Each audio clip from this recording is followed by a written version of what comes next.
Amén. Amén, amados hermanos. Dios les bendiga, Dios les llene de bendición en su hogar y en toda su familia. Y bueno, continuamos hoy con el libro de Lucas. Estamos estudiando Evangelio de Lucas, capítulo 7. Estuvimos en clase pasada, que nos ministra nuestro hermano Agustín Alfonso este estudio. Observábamos los versos 36 al versículo 50. Y ahí hay varias cosas por destacar. Voy a dar un breve resumen, luego mi hermano seguramente añadirá cosas. Es el momento en que Jesús es invitado a la casa de este Simón el fariseo y observábamos la actitud que tenía Simón el fariseo, y luego cuando aparece en esta escena, por decirlo así, esta mujer pecadora que se postra ante los pies de Cristo, llorando, ungiéndole con perfume sus pies, besándole, llorando. Y de esta manera Jesús pronuncia una parábola para que el fariseo entienda lo que está ocurriendo, porque empezó a murmurar en su corazón de que si supiera, si este hombre fuera profeta, dudando de quién era el Hijo de Dios, si este hombre fuera profeta, sabría a quién le estaría tocando. Y dice el versículo 40, dice: entonces Jesús respondió a los pensamientos del fariseo. Simón le dijo: tengo algo que decirte. Adelante, maestro, respondió Simón. Entonces Jesús le contó la siguiente historia. Un hombre prestó dinero a dos personas, 500 piezas de plata y unas 50 piezas a la otra. Sin embargo, ninguna de las que dos pudo devolver el dinero, así que el hombre perdonó amablemente a ambas y les canceló la deuda. ¿Quién crees que le amó más? Y el fariseo le ha contestado: bueno, el que le debía mucho más, ese es el que perdonó más. Y bueno, sabiamente lo hizo, como todos nosotros hubiéramos hecho también esa contestación. Pero lo importante era, viendo que aunque debas 500 o debas 50, en este caso representando 500 a la mujer pecadora y unos 50 representando al fariseo, igualmente estamos fallando ante Dios, y sin Dios nada somos. Sin Dios no tendremos vida eterna. Y también el tema del fariseo y de la mujer pecadora nos enseña de qué forma nos acercamos a Dios. ¿Queremos recibir de Dios su bendición y su salvación, o estamos buscando justificarnos nosotros mismos ante Dios? Me hizo acordar la oración del fariseo y el publicano también. Bueno, hermanos, continuamos entonces con mi hermano Agustín. Ya a partir de este día vamos a estar observando capítulo 8 en adelante, el libro de Lucas. Bendiciones, hermanos. Dios les guarde. Amén. Buenas tardes o buenas noches, buenos días, de acuerdo a la latitud donde nos encontremos cada uno de nosotros. Bienvenidos todos a este estudio nuevamente de Lucas. Bueno, ya hemos concluido el capítulo 7, como Alejandro estuvo mencionando ahí. Vimos el caso del Simón el fariseo cuando ruega. Fíjese que vemos el contraste entre Simón el fariseo y la mujer pecadora. Vemos que este Simón el fariseo, le rogó a Jesús que fuera a comer en su casa. Ahora, este hombre no creía en Jesús. Es más, él no necesitaba a Jesús. Él nunca en su corazón pensó necesitar a Jesús. Porque el hecho de que él diga en su corazón, si este fuera profeta, sabría qué clase de mujer es la que lo está tocando, que es pecadora. O sea, para Simón, él no era pecador. Para Simón, el pecador era ella. Ella era la pecadora, que aparentemente él era conocida en la ciudad o en la región donde vivía, y él sabía que era pecadora, pero para él, en su condición, él no era pecador, o sea, él no veía pecado en él. Por eso vemos el contraste entre la mujer y el fariseo, y cuando Jesús le explica al fariseo sobre el caso del deudor, uno debía 500 denarios, el otro debía 50 a un acreedor. Ahora, ¿quién era el que debía 500 denarios? Era la mujer, era la pecadora. ¿Quién debía 50 denarios? Puede ser que fuera el fariseo. A lo mejor él no cometía los pecados que cometía esa mujer, pero también era pecador y también debía. El caso es que él no reconocía sus propios pecados. Él no reconocía que necesitaba también al Salvador, porque los fariseos de por sí, los judíos, jamás esperaban un Mesías, o no, nunca esperaron un Mesías que realmente viniera a salvarlos de los pecados. Ellos nunca esperaron eso. Es más, los fariseos se consideraban santos, se consideraban unas personas que no podían contaminarse con los pecadores, ellos no se juntaban con pecadores. Por eso es extraño, como lo que estábamos comentando la semana pasada, es extraño cómo entró esta mujer a la casa del fariseo y llegó hasta la mesa donde estaban comiendo. Era una cosa extraña, o sea, porque era imposible que una mujer pecadora como ella pudiera entrar en casa de un fariseo. Un fariseo eran las personas que eran los que vigilaban y cuidaban y enseñaban lo que era la Torá, la ley de Moisés, y eran los que vigilaban que se cumpliera la ley en el pueblo. Y para la sociedad eran las personas que dirigían al pueblo y eran santos, y ellos mismos se consideraban así. Entonces, para el fariseo, el problema que tenía el fariseo grave era ese, que no se consideraba pecador. Y entonces la aplicación que le dábamos la semana pasada hacia nosotros es esa, que muchas veces le predicamos a las personas, vamos a predicar el evangelio a las personas, pero las personas simplemente no sienten la necesidad de un Salvador. O para ellas, para esas personas, ellos consideran que no han vivido una vida injusta o no han vivido una vida de pecado. Por tanto, si yo no me veo a mí como pecador, me veo como una persona deudora a Dios, yo jamás voy a necesitar de Jesús. Tampoco lo voy a buscar porque no necesito de él. Entonces, la condición es, y Jesús trata de enseñarle al fariseo es que todos pecamos. Aunque uno deba 50 y el otro deba 500, todos debemos. Todos debemos. Y nuestra actitud debe ser buscar quién nos puede pagar esa deuda. Y Jesús es el único que podía pagar esa deuda. Por eso, él al final termina diciéndole a la mujer, a ella le dijo, el versículo 48, y a ella le dijo, tus pecados te son perdonados. Y era lo más importante que podemos recibir de Dios. Y era lo más importante que podíamos recibir de Jesús. No había otra cosa más importante que el perdón de pecados. Fue lo mismo que el paralítico que fue bajado por sus amigos del techo. Era un paralítico, el paralítico lo que quería era andar, que Jesús lo curara, lo sanara de su parálisis. Pero Jesús primero que hace cuando ve paralítico es decirle, cuando ve la fe de ellos, le dice, tus pecados te son perdonados. Que es cuando los fariseos y los maestros de la ley empezaron a cavilar, ¿verdad? En su mente, diciendo, bueno, ¿quién es este que perdona pecados? Y cuando Jesús le dice, para que ustedes vean que yo tengo poder de perdonar pecados, le digo, levántate, camine. Pues así fue que el hombre se sanó. Pero el caso es que Jesús le da lo más importante. Y lo más importante que podemos buscar nosotros es el perdón de pecados. El perdón de pecados. Por eso la predicación del evangelio es lo más importante que podemos tener en este mundo. En el capítulo 14 de Juan, cuando leemos el capítulo 14, Jesús le decía a los discípulos que ellos harían grandes milagros, grandes señales mayores que la que él ha hecho, porque yo voy al Padre, decía Jesús. Ustedes harán señales más mayores que las que yo he hecho, porque yo voy al Padre.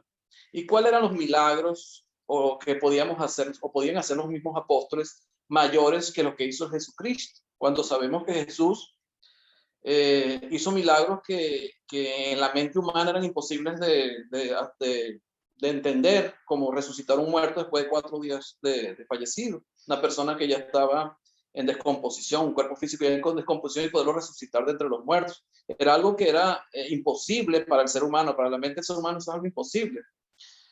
Pero nosotros tenemos una misión mayor que es, y la misión que tenemos nosotros, el milagro que podemos hacer nosotros, el mayor milagro que podemos hacer nosotros y que los apóstoles también podían hacer y empezaron a hacer, es el hecho de predicar el evangelio y que las personas reciban perdón de pecados. Ese es el milagro más grande.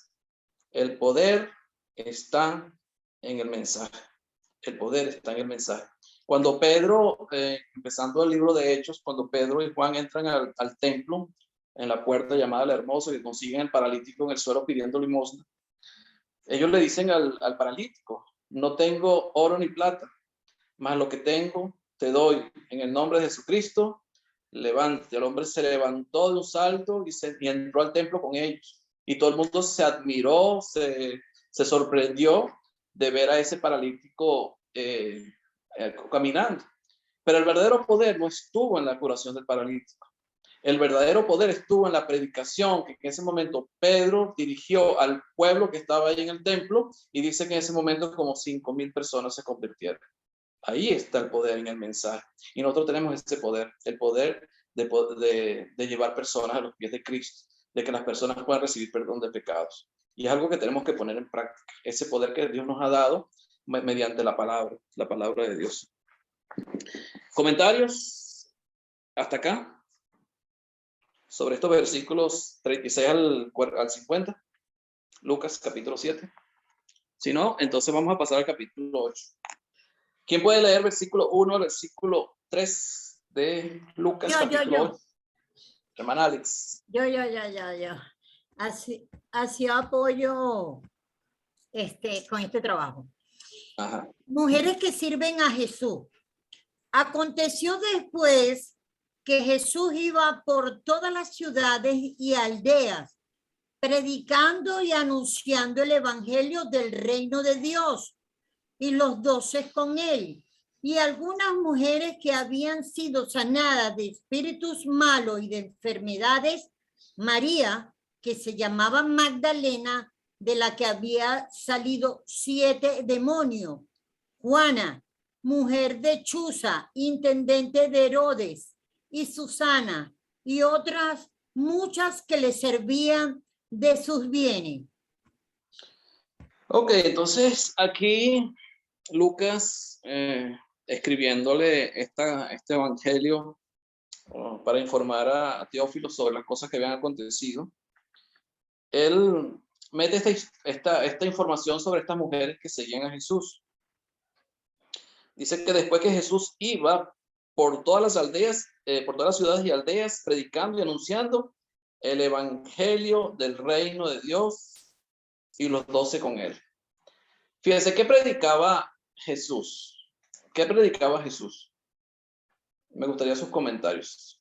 ¿Qué es lo que predicaba Jesús? El evangelio del reino de Dios, ¿verdad? El evangelio del reino de Dios. La promesa de la vida eterna. ¿Perdón? Obviamente. La promesa de la vida eterna. Obviamente no era el evento, porque el evento no había tomado lugar. ¿No? Es que eso es lo que hay que entender un poquito, o sea, porque a veces confundimos el evangelio que predicaba Jesús con el evangelio que predicamos nosotros, y no es el mismo, no es el mismo evangelio. Pero mi Biblia dice las buenas noticias del reino de Dios. Exactamente, o sea, Jesucristo que estaba predicando, ¿qué vino él a instituir en Mateo capítulo 16? ¿Qué decía él? Él vino a ofrecer una vida eterna. Okay, pero ¿qué vino a establecer? ¿Qué vino a establecer aquí en el mundo? La iglesia. La iglesia, exactamente. Él vino a establecer la iglesia, el reino de Dios. Entonces, a veces cuando el problema que tenemos nosotros, y es algo que nos han enseñado y hemos memorizado, es que cuando te preguntan, ¿qué es el evangelio? Tú enseguida dices, muerte, sepultura y resurrección de Cristo. 1 Corintios capítulo 15, ¿verdad? Es lo primero que uno identifica como evangelio. Muerte, sepultura y resurrección de Cristo. Ciertamente es evangelio, pero evangelio no es muerte, sepultura y resurrección de Cristo. Evangelio es buenas nuevas. Evangelio significa buenas noticias. Ahora, ¿cuáles son las buenas noticias? Ahí es donde tenemos que identificar.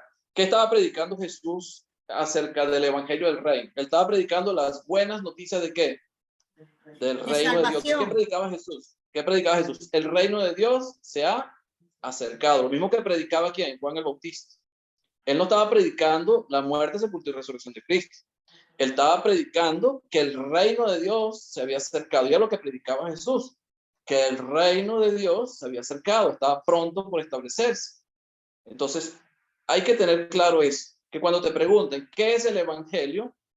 No es muerte, sepultura y resurrección de Cristo. Evangelio es buenas noticias, buenas nuevas. Ahora, ¿cuáles son las buenas nuevas? Jesucristo predicaba las buenas noticias de que el reino de Dios se iba a establecer pronto. Ya estaba por establecerse.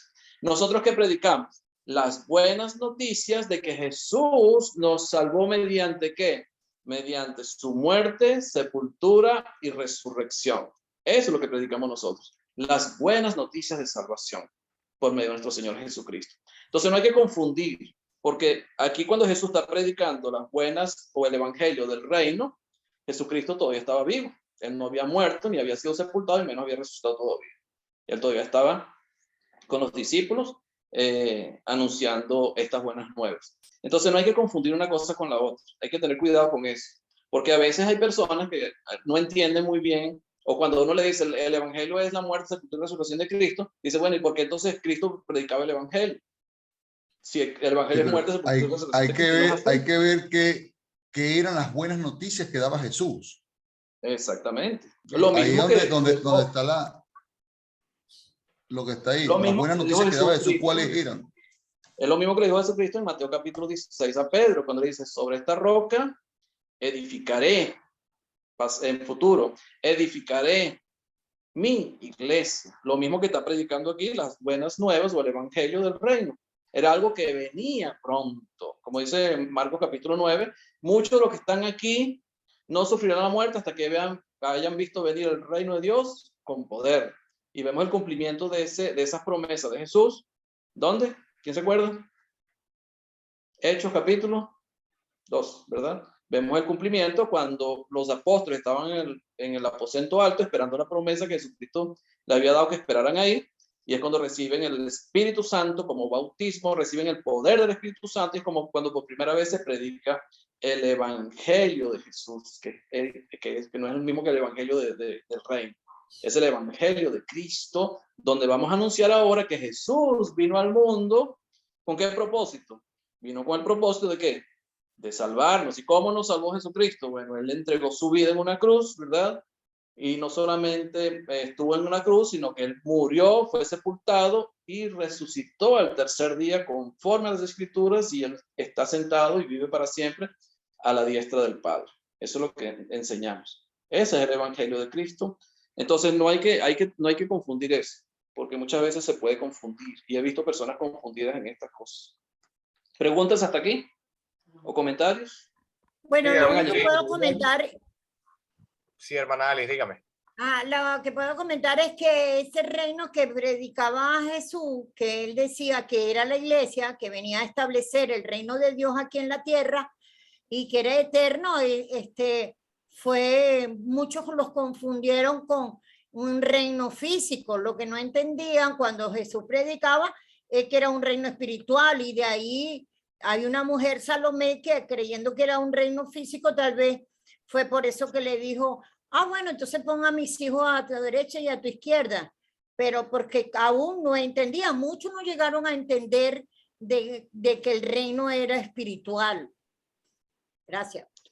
Claro, y ahí está el cumplimiento del sueño o de la interpretación del sueño de Nabucodonosor por parte de Daniel, cuando habla del reino, un reino que iba a ser establecido, que iba a ser eterno, que iba a ser para siempre, que iba a estar para siempre. Y aquí está el cumplimiento, cuando Jesucristo viene y establece ese reino que es la iglesia. Al final, el propósito de Dios, ante la fundación del mundo, fue el establecimiento de la iglesia para que por ella podamos entrar a formar parte del pueblo de Dios. Por medio de Jesucristo.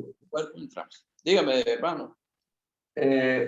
Bueno, más que una pregunta, solamente un comentario muy breve sobre el esfuerzo de nuestro Señor Jesucristo en servir a Dios y predicar y moverse y activarse y en movilizarse. Eso, siempre que en los evangelios se muestran frases como esta del versículo 1, pues a mí me llama mucho la atención, pues, y me animan, pues, a seguir ese ejemplo.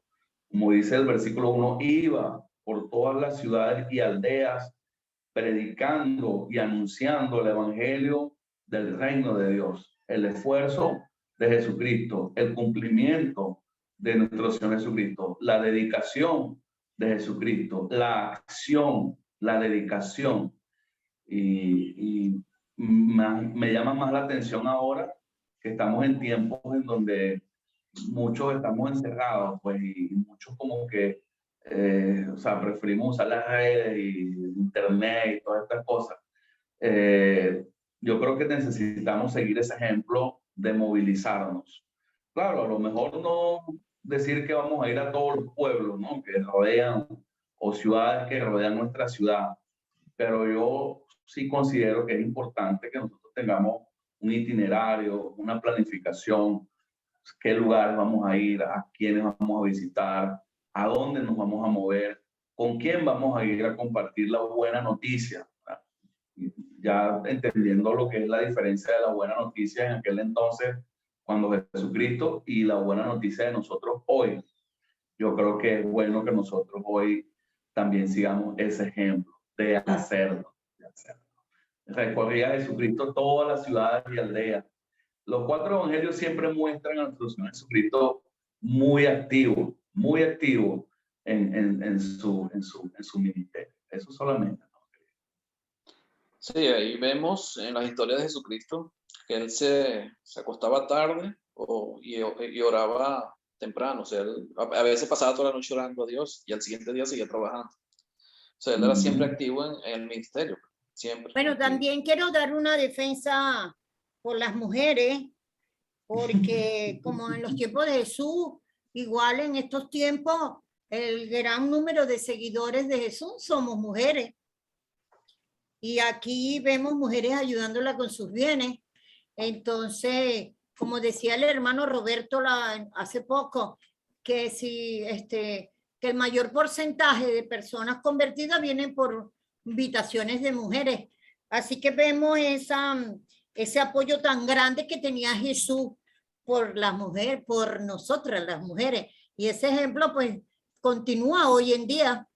Las mujeres realmente tienen como que más interés en las cosas del Señor. Tú ves una reunión por Zoom de mujeres y somos como 200. En estos días nos reunimos 500 y cuando hay reuniones de varones son poquitos. Tienes razón, hermano. Esa es la mayoría. Bueno, ¿cuántos somos ahorita en esta reunión? Tiene el micrófono apagado, hermano Roberto. Permíteme defenderme. Que solo se necesita un hombre por cada 10 mujeres. No, eso no lo dice la Biblia, pero lo que sí quiero que notemos en esto, o sea, ¿se acuerdan de que en el capítulo 6 Jesús escogió a 12, entre todos los discípulos que tenía, escogió a 12 para prepararlos a ellos, que iban a ser los apóstoles de Jesucristo? Entonces vemos el proceso de cómo Él sale con ellos. Él hace todo, Él lo está haciendo, y aquí en el capítulo 8 todavía es así, porque dice que Él iba anunciando el Evangelio y los 12 con Él. O sea, ellos le acompañaban, le estaban preparando, le estaban entrenando. Y no va a ser hasta el capítulo 9, que no sé cuánto tiempo pasado, que los va a soltar para que empiecen a hacer algo bueno. Y nos está dando la idea que nosotros debemos de entender que la forma de multiplicar la iglesia es preparar obreros. Y la forma de preparar obreros es salir con ellos. El que ya tienes un poquito de sabiduría, un poquito de entendimiento de cómo hacerlo, no se vaya solo, llévese algunos con usted para que ellos aprendan y se den cuenta, y después cuando ya sepan, los sueltan. El segundo punto que quiero hacer sobre el capítulo 8, versículo 1 al 5, al 3, perdón, es que ¿quién sostenía el movimiento misionero de la iglesia del Señor cuando empezaba? Las mujeres. Las mujeres. Y hoy en día eso sigue siendo cierto, hermano. Aquí en Estados Unidos lo llamamos la ofrenda de las viudas. La ofrenda de las viudas. O sea, el marido se pasa la vida trabajando y ya está haciendo su papel bien de proveedor, ¿verdad? Y gana buen dinero y lo ahorra y lo invierte y lo que ustedes quieran. La mujer ayuda a manejar ese dinero, pero el marido se muere antes que la mujer, generalmente. La mujer vive de 10 o 15 años más que el hombre hoy en día.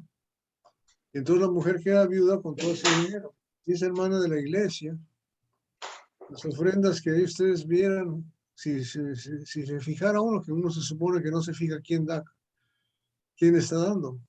Son las viudas las que sueltan los cheques grandes, hermano. Hasta hoy en día. Esas son las que sostienen hasta el día de hoy la iglesia del Señor en tantos lugares. Porque son más despojadas, ¿verdad? Y mi señora, que es viuda de su primer marido, y ella me dice a mí, mi marido me estaría feliz de saber cómo estoy gastando su dinero. ¿Verdad? ¿Cómo estoy gastando su dinero? Pero es una hermana muy generosa y le gusta ayudar y dar a las gentes que tienen necesidad de la iglesia. Y apoya todo lo que estamos haciendo hasta el día de hoy. Solo quiero añadir eso de forma general, pero sí es importante ver el papel de la mujer en la iglesia. Es tan importante, hermanos, tan importante. En el principio del movimiento de evangelización, ellas aparecen como las que están financiando el asunto. Imagínense nada más. Amén. Imagínense nada más. Fíjese el caso de estas mujeres, que es lo que íbamos a tocar ahora. ¿Quiénes eran estas mujeres? Dice que él iba con los 12 y algunas mujeres que habían sido sanadas de espíritus malos y de enfermedades. Y entonces colocan 2 puntos aquí, por lo menos en la Reina Valera, colocan 2 puntos para mencionar quiénes son las mujeres que habían sido sanadas de espíritus malos y de enfermedad. O sea que todas estas mujeres que seguían a Jesús habían sido sanadas de espíritus malos y de enfermedades. Tanto María Magdalena como María la que se llama Magdalena, como la Juana, mujer de Chuza, intendente de Herodes, Susana y otras muchas que le servían con sus bienes. O sea, estas mujeres todas seguían a Jesús, pero habían sido sanadas por Jesús. Muchas personas, por lo menos el caso de los, no sé si se recuerdan del caso de los 10 leprosos, capítulo 17 de Lucas, versículo 11 en adelante. Vemos que eran hombres que eran leprosos. Sabemos lo que significaba la lepra en aquel tiempo. Eran personas excluidas de lo que era la ciudad. Tenían que estar fuera de las murallas hasta que murieran o se sanaran.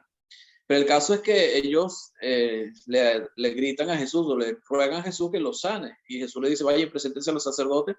Y son sanados cuando van en el camino. Y dice que uno solo se devolvió a darle las gracias a Jesús. Aquí vemos a estas mujeres que habían sido sanadas, pero ellas no se conformaron solamente con ser sanadas de espíritus o de enfermedades, sino que ellas por el hecho de haber sido sanadas, seguían a Jesús. O sea, ellos vieron la gloria de Jesús y querían darle gracias a Dios. O sea, el agradecimiento de ellas, ¿cómo se manifestaba? Primero, siguiendo a Jesús. Fíjese que él recorría ciudades y no era normal que una mujer siguiera a un maestro o un grupo de hombres. No era normal eso. Pero ellas en su agradecimiento, y vemos el agradecimiento que ellas sentían por Jesús, que ellas no solamente lo ayudaban con sus bienes, con el dinero que podían poseer, sino que lo seguían por donde él iba. Y no solamente seguían a Jesús por donde él iba, junto con los 12, sino que cuando vemos la historia de Jesús, cuando estaba siendo crucificado, ¿quién eran las que estaban al pie de la cruz? Si leen Mateo capítulo 27, versículos 55 y 56, alguien que lo pueda leer. ¿Quién eran las mujeres que estaban al pie de la cruz? No solamente lo seguían y daban de sus bienes, sino que estaban con él en el momento de su muerte, cuando estaba siendo crucificado, cuando los mismos apóstoles, los 12 que estaban con Jesús, huyeron. Solamente Juan, creo que fue el único que se quedó ahí. ¿Quién puede leer Mateo 27, 55 al 56? Amén, varón. Ajá. Muchas mujeres que habían llegado desde Galilea con Jesús para cuidar de él, miraban de lejos. Entre ellas estaba María Magdalena, María, la madre de Santiago y de José, y la madre de Santiago y Juan, los hijos de Zebedeo. Fíjese que estaban al pie de la cruz las mujeres que estaban siguiendo a Jesús. O sea, es como dice la hermana Alex, las mujeres como que eran más valientes en ese caso, a pesar de que la mujer era rechazada. En esa sociedad rechazaba a la mujer, la tenía como un cero a la izquierda. Pero con todo eso ellas se mantuvieron ahí firmes frente a Jesús, a pesar de que ellas mismas no entendían y no comprendían lo que podía estar pasando con Jesús y por qué estaban muriendo en una cruz, sabiendo que él tenía el poder de curarlas, que las curó, y siendo el Mesías. Es algo que era inexplicable en ese momento para ellos, no solamente para ellas, para los mismos apóstoles que huyeron. Ellos no podían comprender cómo Jesús, siendo el Mesías, siendo el Salvador del mundo, el que lo iba a salvar a ellos, podía estar muriendo en una cruz. Era algo inaudito, algo que no podían comprender en ese momento, que tuvieron que comprenderlo después. Aunque Jesús se lo había anunciado muchas veces, ellos no podían comprender. Entonces vemos la actitud de estas mujeres, una actitud de agradecimiento a Dios, de agradecimiento. Se honraban a Dios en el agradecimiento, era siguiendo a Jesús por donde quiera que iba, aunque el Jesús del que predicaba el evangelio del reino, pero lo ayudaban con sus bienes, con lo que ellas poseían, con el dinero que ellas pudieran tener, eran las que servían a Jesús y lo ayudaban en su ministerio. Entonces era una gran labor que estaban prestando estas mujeres en este momento. María Magdalena dice que él de ella sacó 7 demonios. Muchos a veces decían o identificaban a María Magdalena como la mujer que era pecadora. Pero aquí la Biblia realmente no menciona que María Magdalena haya sido la pecadora que le estuvo ungiendo los pies a Jesús. Creo que se trata de 2 mujeres diferentes. Porque María Magdalena siempre ha sido mal vista por muchas personas pensando que era prostituta. En realidad aquí lo único que menciona de Magdalena era que Jesús la había sacado o la había curado de 7 demonios. Eso es lo que dice esta versión o este versículo de la Biblia, capítulo 8, versículo 2. ¿Comentarios? Sí, bueno, quisiera agregar un poquito ahí porque hay valiosos aportes sobre María Magdalena y dentro de todos los que estudiamos, dentro de las mujeres que estudiamos en el proyecto que te enseña, María Magdalena sí ha sido lamentablemente muy mal relacionada, pero en ninguna parte habla de Magdalena como una mujer prostituta, porque siempre han querido relacionar a Magdalena como una prostituta y no hay mención en la Biblia, porque de Magdalena a Magdalena aparece aquí en Lucas 8, aparece en el juicio de Jesús con Pilato, aparece en la crucifixión, aparece en la resurrección y se presume que pueda estar entre las mujeres, entre las Marías que oraban en el aposento alto en Hechos 1. Entonces, pero sí fue una mujer de muchísimo valor para Jesús, porque de verdad que ella siempre estuvo en todo momento, la Biblia la señala estando ella presente. En la predicación, en el juicio, en el ministerio, en el juicio, en la crucifixión y en la resurrección, y con los apóstoles ya cuando van a predicar el evangelio por primera vez. Eso es lo que puedo aportar de un resumen de lo que hemos estudiado de María Magdalena. Amén, así es, hermana. Ella fue la primera que vio a Jesús resucitado. O sea, un privilegio que tuvo María Magdalena, imagínense. Y Dios le dio ese privilegio de poder ver a Jesús el primero, que los mismos apóstoles no le creían, que tuvieron que ir al sepulcro y ver que no estaba el cuerpo de Jesús en el sepulcro. ¿Otro comentario? ¿Alguien tiene más comentarios que hacer sobre estos versículos o preguntas? Bueno, Hermano Agustín, Allá, hermano Milton. hermano Agustín, una aclaración si es posible, cuando usted se refirió al reino y se refirió a que Mateo 16, 28, cuando dice, de cierto os digo que hay algunos de los que están aquí que no gustarán la muerte hasta que hayan visto al Hijo del Hombre viniendo en su reino. La referencia que usted hizo es que este versículo 28 de Mateo tiene que ver con Hechos 2, está conectado con Hechos 2. Cuando dice, hasta que hayan visto al Hijo del Hombre viniendo en su reino, es decir, asociando reino con iglesia y asociándolo con Hechos capítulo 2. Mi dificultad en entenderlo de ese modo es el siguiente. Si retomamos la lectura de Mateo 16, a partir del 24, si alguno quiere venir en pos de mí, niéguese a sí mismo, tome su cruz y sígame. Bueno, no hay nada específico respecto del final, de la salvación definitiva, pero el 25 dice, porque todo el que quiera salvar su vida la perderá, y todo el que pierda su vida por causa de mí la hallará. Y yo creo que ese versículo 25 tiene un sentido de la salvación y perdición eterna. 26, porque ¿qué aprovechará al hombre si ganare todo el mundo y perdiere su alma? ¿O qué recompensa dará el hombre por su alma? Es decir, otra vez una referencia a la vida eterna, a la salvación, a perdición o salvación eterna.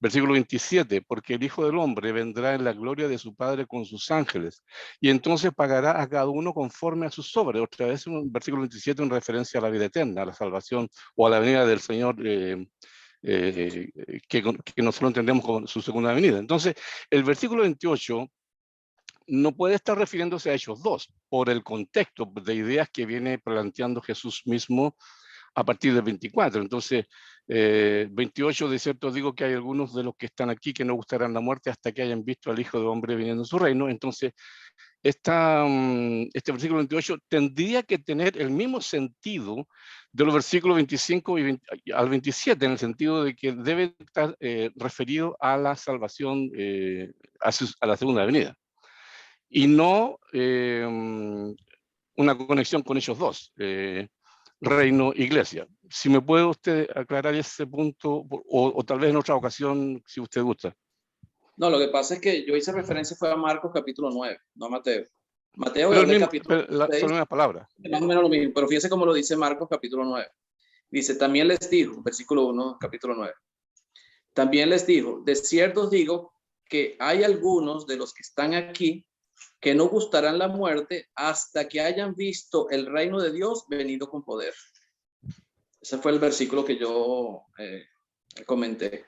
O sea, aquí está hablando de que algunos de los que estaban ahí presentes con Jesús, dice, hay algunos que estarían vivos aún cuando el reino de Dios llegara, y debe llegar con poder. Entonces, la única similitud a esto que vemos acerca de poder, lo vemos en Hechos capítulo 2, que ahí se manifestó un poder. ¿Cuál fue el poder?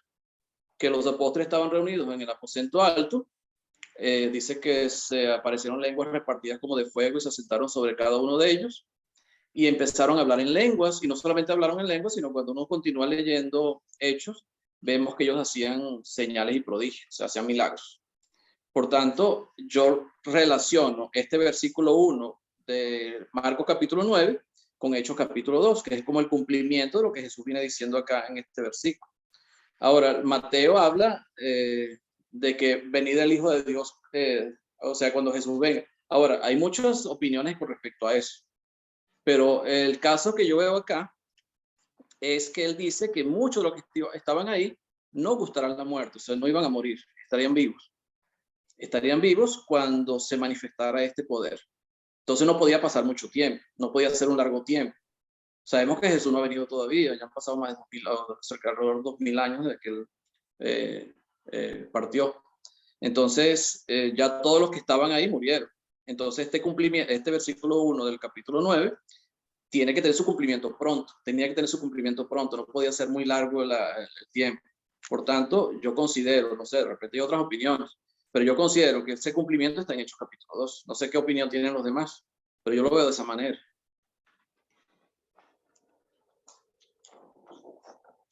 Hermano querido, ¿te gustaría su opinión? Bueno, sin entrar en polémica, evidentemente, si uno hace la comparación de Mateo 16, 24 al 28 con Marcos, el texto que usted ha leído, pero tomando el versículo 34 del capítulo 8 hasta el 9.1, si hace la comparación entre ambos textos, repito, Mateo 16, 24 al 28 y luego Marcos 8 del 34 al 9.1, tenemos exactamente la misma idea. O sea, no hay diferencia. El mismo texto, excepto que aquí lo dice de otra manera. Claro, o sea, 9.1 tiene exactamente el mismo versículo que 16.28, de Mateo 16.28, exactamente el mismo versículo. Entonces, me interesa comprender bien este punto, porque en ambos textos de Marcos y Mateo Jesús está hablando de su segunda venida. Entonces, ¿cómo yo podría relacionar sea Marcos 9.1 o Mateo 16, 28, ¿cómo podría conectarlo con Hechos capítulo 2? Esa es Fíjese mi una pregunta cosa. nada más. Fíjese que recibieron ellos en el día de Pentecostés. El Espíritu Santo, ¿verdad? Fue el Espíritu Santo, la misma promesa que Jesús le había hecho en el capítulo 14 de Juan. No os dejaré huérfanos, vendré a vosotros. Y es el caso que yo estoy viendo, el capítulo 14, versículo 18 de Juan. Dice Jesús, no os dejaré huérfanos, vendré a vosotros. ¿Pero quién vino? ¿Quién vino en Hechos capítulo 2? No fue Jesús, fue el Espíritu Santo. Pero Jesús les está diciendo a ellos, no os dejaré huérfanos, vendré a vosotros. ¿Cuándo llegó Jesús otra vez? ¿O cuándo llegó Jesús? Cuando llegó el Espíritu Santo. O sea, ahí se está manifestando lo que es la deidad. Donde está el Padre, está el Hijo, está el Espíritu Santo. Lo que hace el Padre, lo hace el Hijo, lo hace el Espíritu Santo. Lo que sabe el Padre, lo sabe el Hijo, lo sabe el Espíritu Santo. O sea, Jesús mismo le está diciendo a ellos que Él no los dejaría solos. Vendría a vosotros, pero el que envió fue al Espíritu Santo, no fue Él. La tercera persona de la deidad. Por tanto, cuando Jesús en Mateo capítulo, ya que usted leyó, decía, vendré a vosotros, a muchos no gustará la muerte hasta que vean al Hijo del Hombre venir en su reino. Yo imagino que se está cumpliendo lo que Jesús le está prometiendo allá en el capítulo 14 de Juan. No os dejaré huérfanos, vendré a vosotros. Pero está mandándose al Espíritu Santo, no Él. Porque Jesús en su segunda venida no ha venido. ¿Por qué? Porque si Jesús hubiera venido, ya el mundo no existiría, como dice allá el apóstol Pedro. Porque sería destruido el mundo con fuego, según lo que el apóstol Pedro nos enseña. Por tanto, por eso es que yo digo que esta promesa que Jesús le está diciendo tanto en Mateo como en Marcos y bueno, en el Evangelio, se refiere a la llegada de la iglesia. O sea, cuando se establece el reino de Dios, la iglesia, el camino o el arca, el nueva arca donde las personas pueden entrar para ser salvos, que es la iglesia. Ya entra por el cuerpo de Cristo, por lo que Él hizo por nosotros.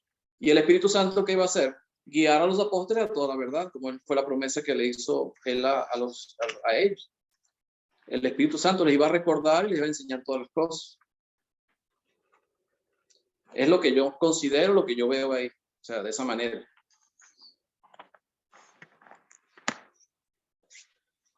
¿Alguien tiene algún comentario sobre esto? Esto es un tema de mucha discusión, o sea, no es fácil de entenderlo. Yo mismo no lo entiendo. O sea, el que diga que lo entiende perfectamente, creo que no Bueno, ha estudiado mucho. hermano Agustín, Dígame. esto, aquí hace la comparación Jesús de los que no van a seguirle, de los que no les gustaría esa muerte. ¿Okay? No, morir para el mundo y vivir para Cristo. Hasta que vean venir al Hijo del Hombre. Esto nos enseña que tienen el libre albedrío y los que están ahí no todos iban a ser salvos. No todos iban a entrar en el reino de los cielos. No todos iban a morir. Querían seguir viviendo la vida que estaban. Ese versículo 28. ¿Puedo comentar algo? Claro, hermano. Hermano Roberto. Mire, el versículo 27 en Mateo, y es el versículo anterior a Marcos 9:1 y el 8, habla específicamente del juicio final.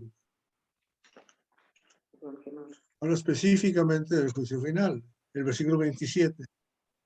Entonces, anteriormente, quedándonos nada más en Mateo, desde el capítulo 16, desde el versículo 18 en adelante, está hablando del establecimiento de la iglesia, o sea, la venida del reino, que es el evangelio que se está anunciando en ese momento. ¿Ok? Ahora, una vez que el evangelio, que el reino se establece, el reino tiene su naturaleza de ser eterno. ¿Verdad? Tiene su naturaleza, no tiene ni principio ni fin por su eternidad. Entonces, como dice la palabra también en Juan capítulo 3, versículos 17, 18, después dice, los que no lo recibieron, pues ya han sido condenados, ¿no? Dios amó tanto al mundo que mandó a su Hijo unigénito para que todo que en él crea no se pierda, más tenga vida eterna. Pero el que no creyó ya está condenado. O sea, el juicio final Y el juicio eterno es el mismo en ese sentido, porque la justicia de Dios es la justicia de Dios, ¿verdad? Entonces, entender que algunas gentes no iban a morir hasta que el reino se estableciera es absolutamente correcto. Entender que no iban a morir porque íbamos a dormir, ¿verdad? Y luego resucitar para el día final y ser juzgados en el día final también es cierto. Las dos cosas son totalmente ciertas. La confusión se crea cuando se trata de limitar la interpretación a un factor de tiempo. ¿Verdad? Un factor de tiempo porque nosotros estamos esclavizados al tiempo porque estamos viviendo en la creación natural, la que se mira, la que se cuenta, la que se ve. ¿Verdad? La creación espiritual, su naturaleza es eterna, son valores constantes. Son valores constantes. Entonces, esa es la gran diferencia. Ahora, la palabra nos dice, ¿verdad? En Primera de Juan, capítulo 5, 11 y 12, que los que tienen a Cristo tienen la vida eterna. Tienen. Y esto es el testimonio que Dios nos ha dado, la vida eterna. El que está en su Hijo tiene la vida, el que no está en su Hijo no tiene la vida. Ahora, mientras estamos en este mundo, tenemos que vivir de tal manera que procuremos entender que va a haber un juicio. Pero también sabemos que ese juicio se está ejecutando a cada momento, solo que cuando estamos aquí en el mundo, tenemos la oportunidad de arrepentirnos y cambiar de comportamiento, pero no lo vamos a tener después. Entonces, o sea, yo creo que el versículo 27 califica el 28 para que nos demos cuenta de que está hablando claramente de la segunda venida. Eso tiene que tomarse en cuenta de que es así. Pero si tratamos de tomar el contexto, desde el capítulo 16 en adelante, el versículo 17, 18, etcétera, del capítulo 16, entonces tiene sentido también porque sabemos que el Evangelio, según Romanos 1, 16 y 17, la justicia de Dios se revela por fe y para fe, ¿verdad? La justicia de Dios, o sea, ahí está lo que va a determinar el juicio. Las palabras que yo he hablado, dice Jesucristo en Juan 12, 48, esas se juzgarán en el día postrero. En el día postrero. Oigan bien. ¿Cuándo nos van a juzgar? ¿Cuándo nos van a juzgar? Contésteme eso. En el día postrero. ¿Pero cuándo? ¿Y nos están juzgando ahorita? Sí. Sí. Las También. palabras nos... También nos está juzgando ahorita. Porque esa es nuestra regla de vida. ¿Verdad? Es como conocer la Constitución o no conocerla. La Constitución ahí está. La justicia de Dios está establecida desde que vino aquí a predicar el Evangelio. Pero buen punto, Milton, buen punto. Y buen punto a Agustín también.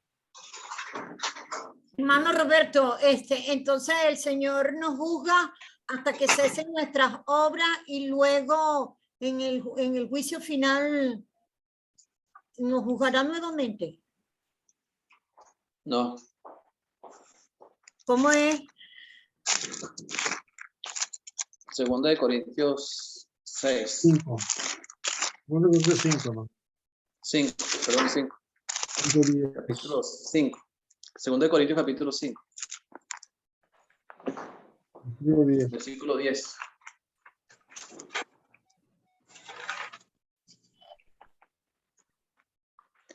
Fíjese, si quiero leer este mismo, hermano Alex.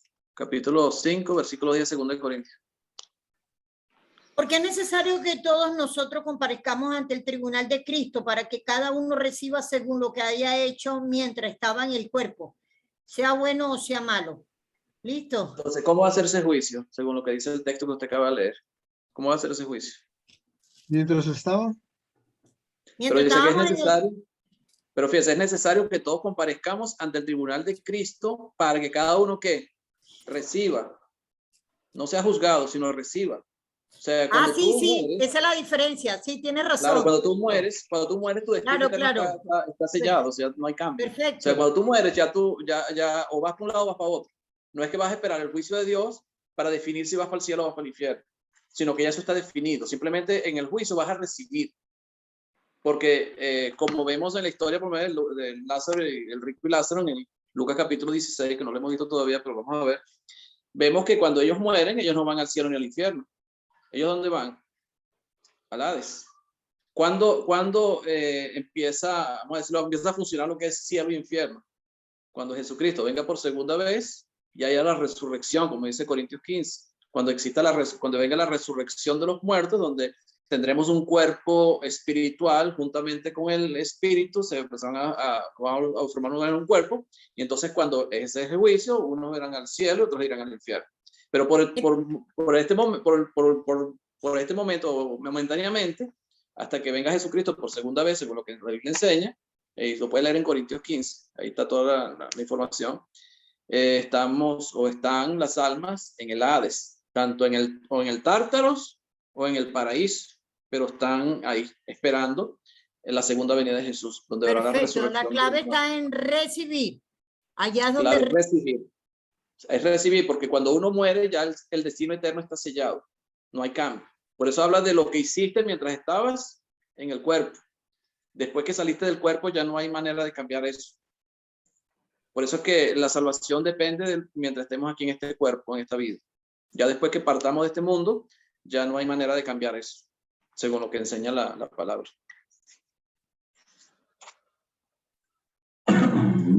¿Alguien más quiere comentar algo o hacer alguna pregunta? Solamente, ¿Qué pregunta se la hacen a los hermanos Roberto Miranda?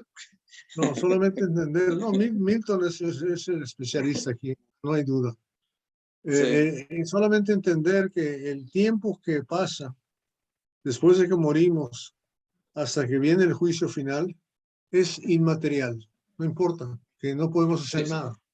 Ya no se puede hacer nada. No tenemos nada que hacer, nada, absolutamente nada que hacer, nada que sentir, nada de nada. Eso es, por eso lo dice en 1 Corintios, capítulo 15, que va a ser en un abrir y cerrar de ojos. La transformación. Ya, o sea, una vez que se acaba la parte material de nuestra vida, se acaba el tiempo. El tiempo tuvo un principio. El que lo inventó fue Dios, él dijo en el principio, ¿no? Y ahí es cuando comenzó a contar tiempo, porque Él es eterno, él no tiene principio. Él no tiene principio, no tiene fin tampoco. Y el reino de Dios no tiene principio y no tiene fin. Pero el reino de Dios aquí en la tierra se ha manifestado 2 veces. La primera vez en el huerto del Edén, porque ahí estaba Dios con ellos y ahí el ser humano que fue creado tenía vida eterna. Y la iglesia del Señor, donde es que somos las nuevas criaturas, ¿verdad? Hechos nuevas criaturas, recién hemos nacido de nuevo del agua y del espíritu y tenemos la vida eterna ahí, espiritualmente. Si nos quedamos ahí, si nos salimos, la perdemos. Así de sencillo. Así es. Y si quieren caso andar es- más, pregúntele a Milton. Y si quieren andar todavía más, pregúntele a Agustín. Hay que creerle a Simón Díaz, tenía una canción de Caballo Viejo, no se la saben. Él decía que después de esta vida no hay otra oportunidad. Así que hay que aprovechar esta vida. Es importante. En esta vida tenemos una oportunidad. Es como el caso del arca de Noé. Mientras Noé estaba construyendo el arca, él dice que era pregonero de justicia, pues, de buenas nuevas. Y él pregonaba acerca de lo que de lo que Dios le había revelado, que iba a haber un diluvio que iba a inundar todo el mundo. ¿Y cuántos entraron en el arca? Solamente él y su familia, más nadie, su familia. Pero cuando empezó a llover, ¿cuánta gente quería entrar en el arca? O cuando empezó a inundarse el mundo, ¿cuánta gente quería entrar en el arca? Yo imagino que todos querían entrar en el arca, pero ya la puerta estaba cerrada. Y así lo mismo es el reino de Dios. La iglesia hoy en día es como el arca, la puerta está abierta y todo el que quiera entrar puede entrar.